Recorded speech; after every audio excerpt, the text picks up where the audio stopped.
I stepped rolling outside of my marriage and had a extramarital affair that ultimately ended in a divorce to an incredibly wonderful woman, not because anything was flawed in the marriage or in her, but in my own immaturity for the level that I was getting ready to go into.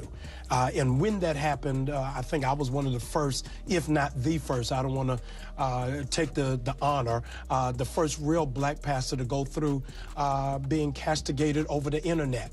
That Peter saw that you sent to Mr. Chocolate talking about, oh, I can't wait to see you again. The man that you've been sleeping with. The man that you've been going around having an affair with as a married. Oh, no. Everybody loves a redemption arc, especially when it's wrapped in a pastor's collar and broadcast from a pulpit. But what happens when the man preaching restoration becomes the center of a rumor storm so messy it threatens to swallow the entire sanctuary? Because the story of Jamal Bryant and Phaedra Parks was never just about two public figures allegedly talking behind the scenes. It was about timing, optics, ego, and the moment a man realizes the narrative forming around him could cost more than any relationship is worth. Before we get into this, hit like and subscribe, because this isn't just gossip. This is about power, perception, and why some connections don't survive the spotlight. Oh no, honey, I know he looked chocolate. Don't say chocolate. Buzzword, don't say chocolate. And I'm going through the phone, and I see all these messages with her and the guy flirting, her sending him these pictures and talking about, I mean, it's all, they showed it all. It's all online, how she's had a couple drinks and she's feeling a certain way and all just inappropriate shit, and how she can't wait for me to leave. So I guess that they can do whatever they're doing. I mean, hell, she texted, not me. Now, let's rewind to when the whispers started. Phaedra was still publicly standing beside her husband while his legal troubles mounted, cameras capturing tears, loyalty speeches, and the image of a woman holding her family together. But behind closed doors, according to claims made during that explosive era, text messages existed. A mysterious contact saved as Mr. Chocolate, flirtatious tones, anticipation, emotional support. Her husband at the time alleged he saw the receipts himself, and once that nickname hit the blogs, it became a cultural moment. Who was Mr. Chocolate? That question alone created a frenzy. Then came the twist. Cadillac Kimberly suggested that the man in question was Jamal Bryant. Suddenly, this wasn't just a housewives subplot. It was a collision between megachurch leadership and reality TV scandal. And here's where the tension escalates. Jamal Bryant was already no stranger to controversy. He had previously admitted to stepping outside his marriage. He had already experienced public criticism and online judgment. He knew what it felt like to have personal mistakes turned into viral discourse. We both know you was counting down the days till he went away anyway. He relieved you, because really he was giving you drama at the time, and you was ready for him to damn go. It doesn't matter if you're ready for somebody to go or not. That doesn't mean that it doesn't come with a lot of emotion. Let's stop, because I don't want to even say anything crazy to you. But what I'm saying is you're making it light. Like, I'm making it light because you made it light to me. You was already talking to other people before your husband even went to jail. When we would talk, you'd be like, you was already planning to marry somebody else by the new year. There was a man I was speaking to that was encouraging me. I was going through a very rough time. We would talk on the phone, send the text, never seen him, never held his hand. Is this the guy that Apollo said was Mr. Chocolate? No. No.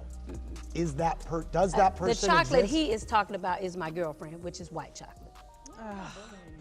So when his name began circulating in connection with a married reality star navigating her own imploding relationship, this wasn't light gossip. This was reputational risk. Because Jamal Bryant isn't just a man dating in Atlanta. He is a pastor, a brand, a political voice, a leader of a major church. And when you stand behind a pulpit preaching accountability, your private associations matter. That's where the stakes intensified. Phaedra later acknowledged she had been speaking to a man for encouragement engagement during her difficult marriage, but stopped short of confirming Jamal publicly as that person. The ambiguity fueled speculation. Cast members hinted, friends referenced conversations, exes accused.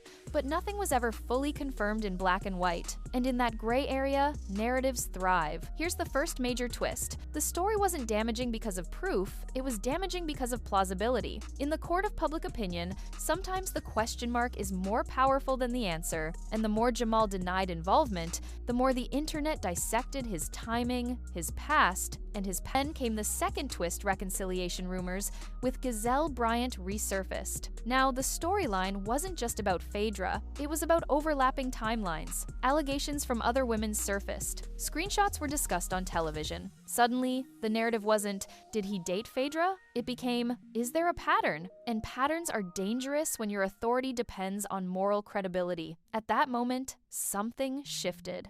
Jamal began distancing himself from the entire housewives' chaos. Interviews became measured. Statements became controlled. He framed his past as immaturity, growth, lessons learned. But between the lines, the subtext was clear. The noise was too loud, the timing was too volatile, and the potential fallout too costly. Because imagine if the relationship had escalated publicly. Imagine if Phaedra had confirmed everything in a reunion chair. Imagine headlines linking a megachurch pastor to a reality star mid-divorce controversy. The optics alone would have dominated search engines for years. That's not a minor distraction, that's a brand-altering storm. And here's the third twist. This wasn't necessarily about feelings. It was about survival. In high-profile spaces, decisions aren't always romantic. They're strategic. Jamal had... There was conversation about a man that was encouraging Phaedra, okay? And that was her friend before she became divorced. If she's divorced, that was Jamal Bryant. She told me that. Yeah. I thought it was funny. Okay. He denied it. Okay. And I'm cool with that. Did they date? I don't know. He says no. Okay. She says yes. Who knows? Oh, she says yes. Well, she said yes to her friends. Okay. Yeah. And would you be upset if you found out that they had dated? Not at all. Not at all. Care nothing about Phaedra. Right. Yes. Okay. She's not important. Already experienced the consequences of public scandal once before. He knew what rebuilding looked like, and he likely recognized that attaching himself to another highly publicized controversy could undo that rebuilding process entirely. So when he says he walked away or distanced himself, what he may really be saying is this: the risk calculation changed. The cost outweighed the chemistry. And then there's Phaedra, polished, strategic, and no stranger to navigating public storms herself. If there was ever serious consideration of her becoming First Lady at New Birth, that would have required a seamless narrative transition, a clean slate. Instead, the rumor mill was loud and relentless. The church audience is not the Bravo audience. The standards are different. The scrutiny is sharper. And perhaps both parties realized the collision of those worlds was combustible. Here's another layer. Atlanta is a small city disguised as a large one. Circles overlap, information travels fast. When leaders and celebrities move within the same social ecosystem, discretion becomes currency. Once the Mr. Chocolate nickname went mainstream, discretion evaporated. Even without hard confirmation, the associations stuck. And associations in leadership spaces can be just as powerful as evidence. Now fast forward. Jamal presents himself as more healed, more disciplined, more intentional. He speaks about growth and accountability. He has a new chapter unfolding publicly. But every time his name trends, the internet resurrects the same era, because unresolved intrigue has longevity. The fact that neither side fully confirmed or completely dismantled the narrative keeps it alive. That's the final twist. Ambiguity preserves scandal longer than confession ever could. If everything had been admitted or definitively disproven, the story would have closed cleanly. Instead, it lingers in that gray space where speculation breathes. So, why did Jamal Bryant dump Phaedra Parks? If we strip away the noise, the likely answer isn't dramatic betrayal or explosive heartbreak. It's calculus. It's optics. It's understanding that leadership platforms are fragile. It's realizing that one more headline might tip the scale from controversy to crisis. In his world, perception shapes authority, and authority funds influence. When those are threatened, priorities shift fast. Whether there was deep romance, casual communication, or simply rumor inflated by television drama, the result was the same. He stepped back. Not necessarily because she wasn't worthy, not necessarily because there was no connection, but because the intersection of pulpit and primetime created too much turbulence. And turbulence at that level doesn't just bruise egos, it damages empires. The larger lesson here isn't about who texted whom, it's about how public figures navigate risk when personal and professional worlds collide. Jamal may have walked away from Phaedra, but what he was really walking away from was a storyline that threatened to define him. And in the age of viral receipts and endless commentary, sometimes distance is the only form of damage control left. Whether you see it as maturity or media strategy depends on how you interpret the pattern. But one thing is certain in Atlanta's ecosystem of faith, fame, and reality television, nothing stays private for long. And when the whispers get loud enough, someone always chooses preservation over passion. And here's the part nobody says out loud: this wasn't about love, it was about leverage. When you operate at the intersection of faith, politics, celebrity, and influence, every relationship carries weight. Every association is evaluated, every headline has consequences. Jamal didn't just see a woman in the middle of a divorce, he saw volatility. He saw a storyline that could follow him for years, replayed every time he preached about discipline or accountability. And once the Mr. Chocolate nickname became mainstream, the mystery alone was enough to stain perception. In leadership,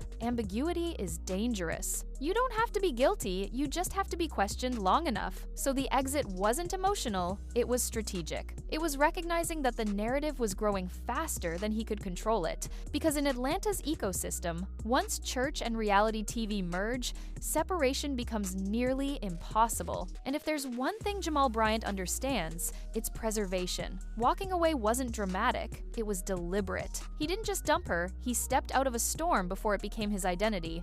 And whether people call that growth or damage control depends on how they view patterns. But in high-profile spaces, survival often looks exactly like this quiet distance, public denial, and a carefully rebuilt image that moves forward while the whispers stay behind.